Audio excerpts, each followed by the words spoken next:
You don't have to fear your upcoming exams if you use some simple and effective revision techniques. So, we are going to watch about the how to revise successfully. Method 1. You should organize your revision. First is find a good place to study. Find a quiet, well-lit place to work that will be comfortable and free of distraction. Log out or temporarily disable social media like Facebook, Twitter or Instagram. The effort of logging in or enabling it will deter you, and after a day you'll start to forget about it. You lose a lot of time to vines and strangers talking. Also, science proves that our brains have optimum irritation levels.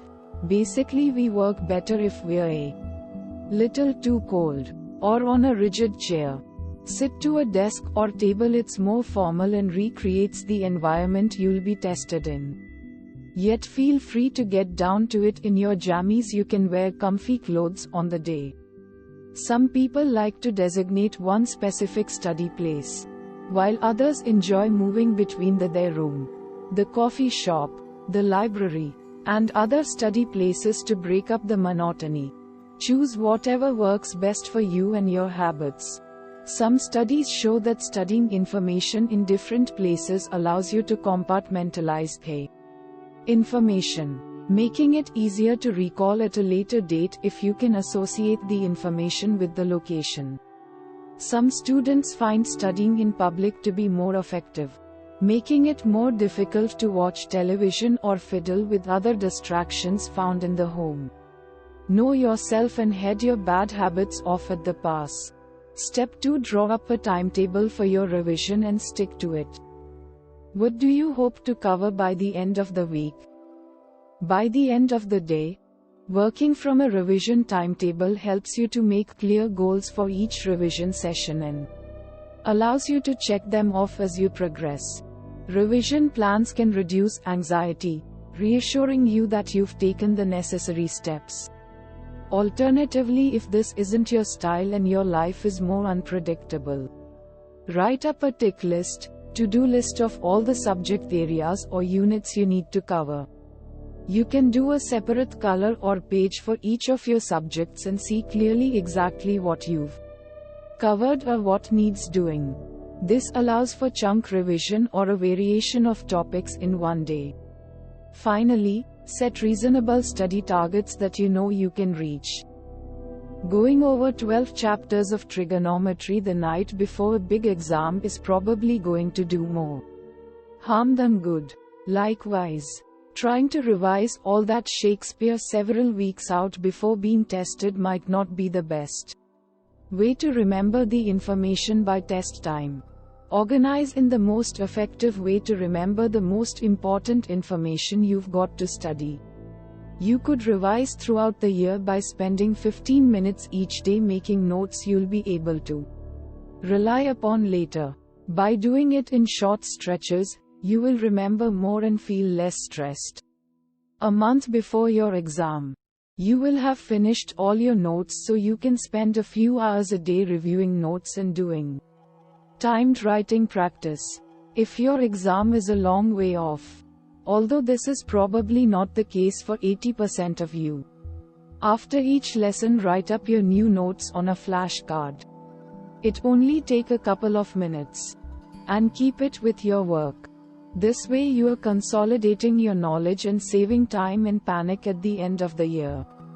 If you are the 80% of last-minute panickers with 7 exams in 8 days just around the corner, do not panic. It is never too late. You've already started the journey here, and stressing out is the last thing you need to do. Prioritize the most urgent and important topics on your schedule. For instance, if you have one exam happening on Monday and another on Wednesday, spend more time studying for the Monday exam as it's happening first. Method 2. Revising actively. First is engage your texts. Rather than simply reading quickly over the sometimes dull texts you've got to study, take a more active role by making cue cards with your own questions on. 5 or so questions per card is appropriate and should cover all the information in the text. These questions can then be used for self-testing or get a friend, family member to quiz you. If you get it wrong, the answers are on the back. Bright colors help make this bit more fun too, as well as organizing your subjects. Also, you could highlight your notes, book, mind map, summarize the ideas on each page, or teach what you've learned to a friend or family member.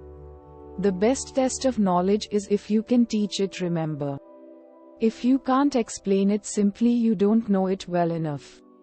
Quote Albert Einstein: by turning your revision into an activity you must participate in, you can liven it up a bit and help your memory work more effectively. Ask open-ended questions of each text or subject you revise by writing questions in the margin or on a separate sheet of paper. Try to think about the consequences should certain elements of it be changed, or should certain features occur differently. Whether it is science or history, small changes can make big differences, and your thinking process is the important part. Step 2: recall and summarize. As you're studying, stop every few minutes to recap what you've read. Write a short summary, a few sentences, in your notes, or at the bottom of the page. Use your own words. A good way of recalling is writing your notes down from memory and then going back over them and filling in the gaps with another color of pencil or pen. You'll know the different color refers to information you might have trouble remembering. Periodically, try to repeat the process of summary, writing down on a separate sheet of paper what you know about a given topic or subject without consulting your books or your previous notes. Compare your new notes to your old, finding what you've left out and what you still need to memorize. Step 3: draw or doodle freely while you study. For a visual learner, it's important to break down information into drawings or diagrams to make recall easier in the long run. Diagrams, mind maps, and freehand drawings can be useful ways of improving both your understanding and creating a much easier memory aid than reading the text alone. Do not be afraid to use colors in much the same way. Color your drawing or highlight the text. Step 4: find someone who knows nothing about the topic and explain to them. Even if it is explaining to the mirror or your cat, just take the time out to talk to someone as if the person is learning about it for the first time. And you are the teacher. It is hard to forget information once you have done this, and also forces you to clarify the information and lay it all out in the most concise and simple way possible. If no one's around, pretend you're on TV or the radio being interviewed about the topic. Ask yourself a series of questions and reply as succinctly and clearly as you can, pretending people are listening and wanting to learn all about it. Step 5: try to use a study guide or old test, answering past exam or test papers in the same time limit, as the real exam or test will be gives you an opportunity to test yourself under the same constraints. It will be a chance to see whether there are gaps in your knowledge that you need to go back over. And it'll also be useful to see if you can get down all that you want to say in the time allotted. Do the practices under timed conditions by using a timer, which could be on your phone. You may also find some important questions, who knows? Finally, take breaks periodically to give your concentration a boost. If you take breaks regularly, your concentration will be better and you will find yourself retaining more information than if you try to plow straight through. Don't waste energy and time revising with an overtired mind that won't remember what it just read. Try to stick to your schedule. Make sure to check off topics and subjects as you accomplish revising them. It may even be a good idea to reward yourself with a treat on the completion of a target to help you get there. It is a good motivation to not consider giving up as an option. Method 3. It is possible to find support. First is talk to your teachers. Look on your teachers and professors as part of your support network and use them for the resource they offer. Ask for their assistance when it becomes clear you need it.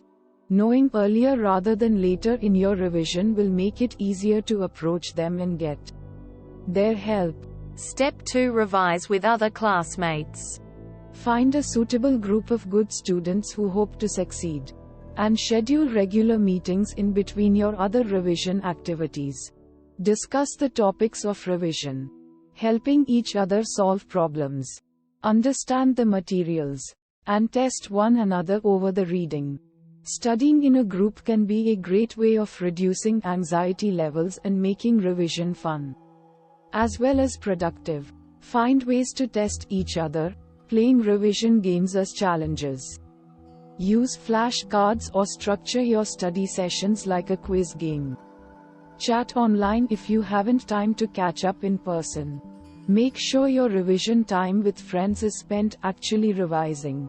You may actually be better off revising with classmates you're not friendly with to make it productive. Step 3. Let your family help you. Your family can help support you even when they cannot understand what you are learning. Ask them to test you, clarify problems for you, read with you, and help you to stay organized. Parents and siblings who have already experienced revision will have some good ideas to help you prepare. Moreover, family and friends can be good moral support when you are feeling down or anxious about the revision.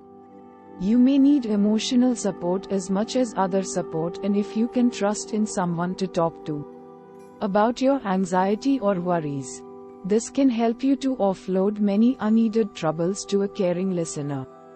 Even having someone you can trust like this available online or by phone is better than no one.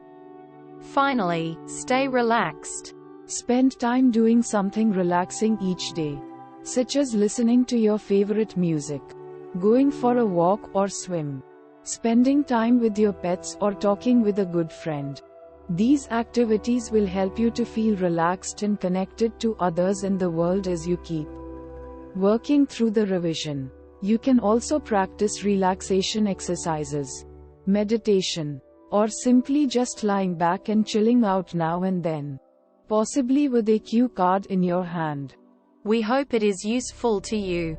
Please subscribe to our channel to upskill yourself.